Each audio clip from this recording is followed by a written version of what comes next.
சுகன் ஊர் என்று பெயர்பட்டது. சுகர் என்று சொன்னாலே குபேரனுக்கு குரு என்பதை பலரும் அறிவார்கள். குபேரனுக்கே குரு என்பதனாலே திருச்சுகன் ஊர், வாழ்க்கையிலே சுகமாக இருக்கிறீர்களா என்று கேட்கின்றோம். அந்த சுகத்தை, நலத்தை வாரி வழங்கக்கூடியவர். யார் ஒருவன் அம்மா பத்மாவதியை ஓம் ஸ்ரீ பத்மாவதியை நமக என்று எந்த நாளும் மனதார நினைக்கிறார்களோ அவர்களுக்கு கலியுகத்திலே வறுமை கிடையாது, பிணி கிடையாது. வீட்டிலே என்றும் இன்பம், குழந்தைகள் நன்றாக படிப்பார்கள். வீட்டில் என்றும் வறுமை என்ற நிலைகளே இருக்காது. தரித்திரியம் சென்றுவிடும். வாழ்க்கையிலே செல்வம் பெருகிவிடும். தனம் சேரும், தங்கம் சேரும், தானியம் சேரும். உங்களுக்கு ஜாதகத்தில் எந்த தோஷமாக இருந்தாலும் சரி, திருமலை இருக்கிறது, திருச்சானூர் இருக்கிறது, திருப்பதி இருக்கிறது, அது நம்ம அப்பா வீடு, நம்ம அம்மா வீடு. பத்மாவதி உங்க அம்மாங்க ஐயா. மனசார தினமும் அம்மா பத்மாவதியை வழிபட துவங்குங்கள்.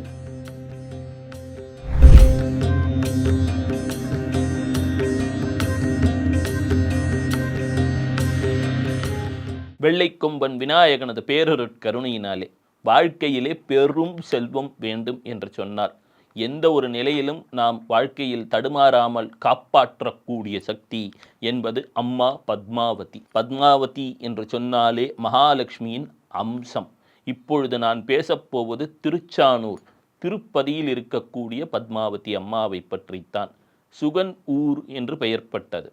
சுகர் என்று சொன்னாலே குபேரனுக்கு குரு என்பதை பலரும் அறிவார்கள். குபேரனுக்கே குரு என்பதனாலே திருச்சுகன் ஊர், வாழ்க்கையிலே சுகமாக இருக்கிறீர்களா என்று கேட்கின்றோம். அந்த சுகத்தை, நலத்தை வாரி வழங்கக்கூடியவர் சுகபிரம்ம மகரிஷி. ஒரு முறை அவர் வேண்டி வணங்குகின்றார். அம்மா மகாலட்சுமி, என் வீட்டிலே வசிக்க வேண்டும், என் ஆசிரமத்திலே வசிக்க வேண்டும், எனக்கு உன்னை குழந்தையாக வளர்க்க வேண்டும், உன் அருளை பெற வேண்டும் என்றெல்லாம் வேண்டி வணங்குகின்றார். அதே சமயத்திலே ஆகாசராஜன் என்று சொல்லக்கூடிய மன்னனும், அம்மா மகாலட்சுமி, என் இல்லத்திலே நீ இருக்க வேண்டும், என் உள்ளத்திலே இருக்க வேண்டும், என் குழந்தையாக நீங்கள் இருக்க வேண்டும் என்று வேண்டி வணங்குகின்றான். ஆம், நாமும் தான் நம் வீட்டிலே ஐஸ்வர்யலக்ஷ்மி, சந்தானலக்ஷ்மி, மகாலட்சுமி, விஜயலட்சுமி, பாக்யலட்சுமி, தனலட்சுமி, தானியலட்சுமி என்றெல்லாம் சொல்லக்கூடிய வகையிலே அந்த கஜலட்சுமியாக விளங்கக்கூடியவள், சாம்ராஜ்யத்தை தருவக்கூடியவள், வீட்டிலே தவிட்டு பானையெல்லாம் தங்கமாக மாற்றக்கூடியவள், அந்த தனத்தினாலே வளத்தினாலே வாழ்க்கையில் பல்வேறு நலத்தை தரக்கூடியவள்.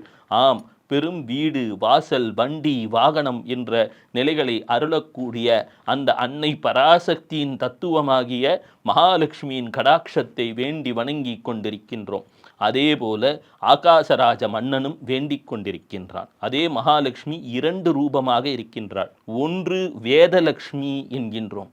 எப்பொழுதெல்லாம் வேதனையில் இருக்கின்றோமோ அப்பொழுது நல்லதொரு சொற்களை பேசும்பொழுது, நலம் தரும் சொற்களை பேசும்பொழுது வாழ்வில் செல்வம் பெருகட்டும், வாழ்க்கையில் தனம் பெருகுகிறது, நலம் பெருகுகிறது, ஆரோக்கியம் பெருகுகிறது, ஐஸ்வர்யம் பெருகுகிறது என்று எப்பொழுதெல்லாம் நல்லதை பேசுகிறீர்களோ, நல்லதை நினைக்கிறீர்களோ அப்பொழுது அவள் வேதலட்சுமி என்ற வகையிலே உங்கள் வேதனைகளை தீர்க்கின்றாள். அதே தாமரை பூவில் அமர்ந்தவள் உங்கள் வாழ்க்கையிலே நல்ல எண்ணங்களாலே மனதிலே பக்தி என்ற ஒரு சக்தியை வைத்துக்கொண்டு அம்மா பராசக்தி என்று நீங்கள் வழிபடும் பொழுது அந்த ஓம் சக்தியானவள் எங்கே வருகின்றாள் என்றால் பெருமாளது மார்பிலே இருக்கக்கூடிய ஸ்ரீவத்சலக்ஷ்மி என்று சொல்லக்கூடிய வகையிலே செல்வத்தை வாரி வழங்கி விடுகின்றாள். பெரிய கோடீஸ்வரனாகணும், பெரிய ஒரு நல்ல ஒரு தனமானாகணும் என்றெல்லாம் சொன்னால் பராசக்தியின் வேதலக்ஷ்மி என்றும் ஸ்ரீவத்சலக்ஷ்மி என்றும் அந்த வேதவல்லி என்ற பெயர்களையும் அடிக்கடி சொல்ல வேண்டும். அப்போ என்னாவது, ஒரு கலியுகம் துவங்கப் போகிறது. பெருமாளும் தாயாரும் வைகுந்தத்திலே இருக்கிறார்கள். கற்பனை பண்ணிக்கோங்க. பெருமாளை நினைத்தாலே பெரும் பணம் பெருகும். காரணம் என்ன? கன்னியா ராசியிலே சுக்கிரன் நீச்சமாகிறது. அது என்ன காரணம்? சுக்கிரன் என்று சொல்லக்கூடிய மகாலட்சுமி எங்கே பெருமாள் இருக்கிறாரோ, புதன் இருக்கிறாரோ அங்கே நமக்கு எளிமையாக கிடைத்து விடுவாள். எனவே அங்கே ஏழுமலையான் திருவைகுந்தத்திலே பாம்பு படுக்கையிலே படுத்து கிடக்கின்றான். ஒரு கையிலே சங்கு, ஒரு கையிலே சக்கரம், எங்கும் தாமரை பூக்கள். அன்னையான மகாலட்சுமி கேட்கின்றாள், அப்பனே, கலியுகத்திலே எனம் குழந்தைகள் அவதிப்படுவார்களே, பக்தி குறைந்து விடுமே, புத்தி குறைந்து விடுமே, உங்கள் அவதார நிலைகள் எடுக்கப் போகிறீர்களா என்று சொன்னபொழுது ஸ்ரீனிவாசன் சொன்னான், இதுவரை இருக்கக்கூடிய அவதாரத்திலே முதலிலே நான் வருவேன், பிறகு நீ வருவாய். எனினும் அன்னை மகாலட்சுமியே, கோல்ஹாப்பூரில் இருப்பவளே, கபிலாரண்யத்தில் இருப்பவளே, இப்பொழுது நான் சொல்கின்றேன், மீண்டும் நம் அவதாரம் நிகழப்போகிறது. இந்த அவதாரத்திலே ஸ்ரீனிவாசன் என்று சொல்லி அந்த மகாலட்சுமியான ஸ்ரீயின் பெயரை கொண்டு பேரெடுப்பேன். யாரெல்லாம் ஸ்ரீனிவாசா கோவிந்தா, ஸ்ரீனிவாசா கோவிந்தா என்று என் ஏழுமலையை நோக்கி சொல்கின்றார்களோ அவர்கள் வாழ்க்கையிலே ஏழ்மையை போக்குவேன், குபேர சம்பத்தை தந்து விடுவேன், பெரும் ஆரோக்கியத்தை தந்து விடுவேன் என்கின்றான். பக்கத்திலே நாரதர், சுகபிரம்ம மகர்ஷி, அகத்தியர் ஆகியோர் சொல்கிறார்கள், ஸ்ரீனிவாசா கோவிந்தா, ஸ்ரீனிவாசா கோவிந்தா என்று சொல்ல எங்கும் பொன் மழை பொழிய துவங்குகின்றது. அதே சமயத்திலே மகாலட்சுமிக்கு சொல்கின்றார், அம்மா, நீ மீண்டும் அவதாரம் எடுக்கப் போகின்றாய், தாமரை மலரிலே பிறக்கப் போகின்றாய், பத்ம புஷ்கரணி என்று சொல்லக்கூடிய மலரிலே பிறக்கப் போகின்றாய். கார்த்திகை மாதம் சுக்ல பஞ்சமி அன்று உத்திராட நட்சத்திரத்திலே, அபிஜித் நட்சத்திரத்திலே நீ அவதரிக்கப் போகின்றாய். யாரெல்லாம் ஓம் ஸ்ரீ பத்மாவதியை நமக, ஓம் ஸ்ரீ பத்மாவதியை நமக என்று மனதார சொல்லுகிறார்களோ, உன்னை பத்மாவதி அம்மா என்னை காப்பாத்து, அம்மா பத்மாவதி கோவிந்தா ஸ்ரீனிவாசா என்று மனம் உருகுகிறார்களோ, அந்த கணமே அவர்கள் வாழ்க்கையிலே எந்த தோஷம் இருந்தாலும் சரி, அது 7.5 சனி பாதிப்பாக இருந்தாலும் சரி, அஷ்டமத்து சனியாக இருந்தாலும் சரி, நாகதோஷமாக இருந்தாலும் சரி, பிரம்மஹத்தி தோஷமாக இருந்தாலும் சரி, யார் ஒருவன் அம்மா பத்மாவதியை ஓம் ஸ்ரீ பத்மாவதியை நமக என்று எந்த நாளும் மனதார நினைக்கிறார்களோ அவர்களுக்கு கலியுகத்திலே வறுமை கிடையாது, பிணி கிடையாது, வீட்டிலே என்றும் இன்பம், குழந்தைகள் நன்றாக படிப்பார்கள், வீட்டில் என்றும் வறுமை என்ற நிலைகளே இருக்காது, தரித்திரியம் சென்றுவிடும், வாழ்க்கையிலே செல்வம் பெருகிவிடும், தனம் சேரும், தங்கம் சேரும், தானியம் சேரும் என்றெல்லாம் சொல்கின்றார். அப்பொழுது அப்படி எடுத்த அவதாரம் பத்மாவதி எனும் அவதாரம். அந்த அவதாரத்தின் பெயரை கேட்டால் கூட உங்கள் வீட்டிலே வறுமைகள் விலகத் துவங்கும். பெருமாள் நாராயணன் பூவுலகிலே வருகின்றான். ஆம், திருச்சானூரிலே அந்த சூரியன் இருக்கக்கூடிய ஆலயத்திடம் 12 ஆண்டு காலம் தாமரை மலர்களாலே அந்த மகாலட்சுமியை அர்ச்சனை செய்கின்றான். ஆனானப்பட்ட பெருமாளுக்கே 12 வருட காலம் மகாலட்சுமியின் நாமத்தை சொல்லித்தான் அவரது அருள் ஏற்பட்டது. உடனே எல்லாரும் கேட்டாங்க, அம்மா மகாலட்சுமி, உன்னை 12 வருட காலம் வழிபட்டுத்தான் நீ நாராயணனுக்கே கிடைத்தாய். கலியுகத்திலே இந்த மக்கள் பாவம், இவங்கெல்லாம் நிறைய துன்பத்தில் இருக்காங்க, என்ன செய்வதுன்னு தெரியலையே அப்படின்னு சொன்னபோது மகாலட்சுமி சொன்னால், நான் வேதவல்லியாக ராமாவதாரத்திலே இருந்தேன், அந்த வேதவல்லியாக இருந்த நான் தான் மீண்டும் வந்திருக்கிறேன்.